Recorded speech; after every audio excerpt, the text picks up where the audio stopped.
Hello and welcome to Souqnews Television. We're reaching you live from our studios in Lagos. I am Olumide Shokoya. The House of Representatives Committee on Foreign Affairs has summoned Minister Yusuf Tuga to appear on Wednesday, July 16th, to address urgent diplomatic concerns. Lawmakers want clarity on the recent change in U.S. visa policy affecting Nigerian travelers, a move stirring wide concern across the country.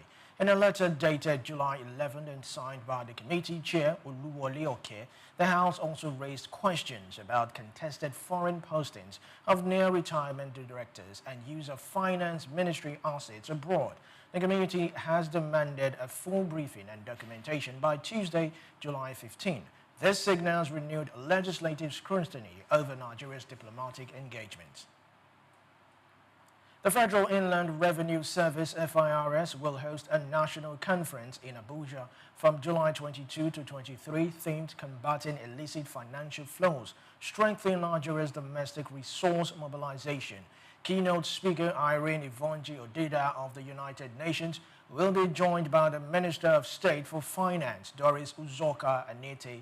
FIRS Chairman Zach Adedeji says the agency is increasing its tech-driven approach, boosting transparency and enhancing staff capabilities. The initiative brings together the Central Bank of Nigeria, Economic and Financial Crimes Commission, Independent Corrupt Practices Commission, and global partners to strengthen Nigeria's financial integrity and revenue base. Now, leaders of the BRICS nation, Brazil, Russia, India, China, and South Africa have collectively created the Tropical Forest Forever Fund, a groundbreaking $125 billion climate finance initiative aimed at preserving the world's tropical forest. The new model for global climate finance will mobilize around $4 billion annually, tying performance-based payments to forest conservation with at least 20% reaching indigenous and local communities. At least 20% of the annual disbursement will be allocated directly to indigenous and local communities, recognizing their central role in protecting and managing forest ecosystem. BRICS leaders describe the fund as a new model for equitable climate finance, calling on developed nations to contribute substantially ahead of COP30 summit scheduled for November in Belém, Brazil. The Organization of Petroleum Exporting Countries, OPEC, has warned of looming $14.9 trillion shortfall in upstream oil investment by 2050. In its 2025 World Oil Outlook, the group estimates total sector spending needs at least $18.2 trillion, with $574 billion annually for exploration and production.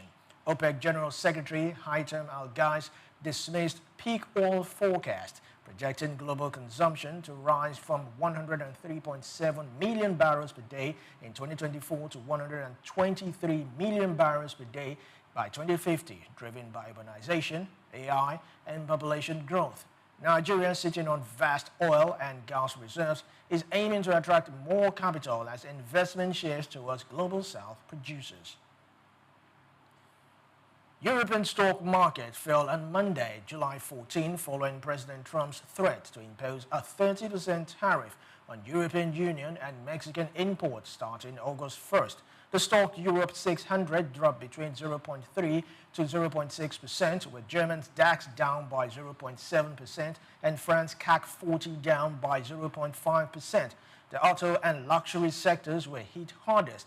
Mercedes-Benz and BMW slid by 2%, while Porsche, Volkswagen, Hermes, and Pandora also saw notable losses. Meanwhile, the UK's FTSE E100 stood out, rising by 0.2% amid optimism around a bilateral UK-US trade deal. European Union's officials responded by extending the suspension of retaliatory tariffs until early August, with Trade Commissioner Šefčovič signaling ongoing negotiations. Yet several European Union leaders warned of substantial countermeasures if talks fail. Many thanks for watching. Do well to follow us on all our social media platforms at Souqnews TV. Just Africa comes up shortly. I am Olumide Shokoya. Good afternoon.